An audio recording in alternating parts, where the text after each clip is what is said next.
America Donald Trump రెండోసారి అధికారంలోకి వచ్చాక ఐటీ కంపెనీలు ఉద్యోగాల్లో H1B వీసాల టెన్షన్ నెలకొంది. ఈ ఆందోళన ఇలా ఉండగా చెన్నైలో H1B వీసాలకు సంబంధించి భారీ కుంభకోణం ఆరోపణలు వెలుగులోకి రావటం హాట్ టాపిక్ గా మారింది. భారతదేశంలోని చెన్నై జిల్లా దేశవ్యాప్తంగా అనుమతించబడిన మొత్తం వీసాల సంఖ్య కంటే 2 రెట్లు ఎక్కువ పొందిందని అమెరికా మాజీ ప్రతినిధి ఆర్థికవేత్త డాక్టర్ డేవ్ బ్రాడ్ ఆరోపించారు.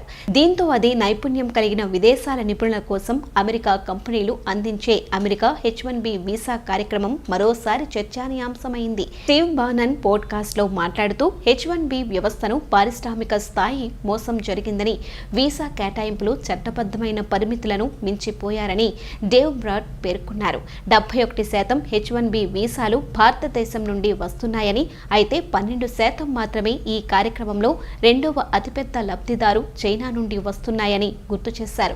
కేవలం 85,000 H1B వీసాల పరిమితి ఉంది. కానీ ఏదో విధంగా భారతదేశంలోని ఒక జిల్లా, మద్రాస్ జిల్లా 2,20,000 పొందిందని ప్రశ్నించారు. ఇక్కడ భారతీయులకు జారీ చేసిన H1B వీసాల్లో 80 నుంచి 90% నకిలీవని ఆరోపించారు. H1B వీసాల జాతీయ పరిమితి 85,000 అయితే చెన్నైకి 2,20,000 వీసాలు ఎలా వచ్చాయి? ఇది 2.5 రెట్లు ఎక్కువ మోసం చేశారన్నారు.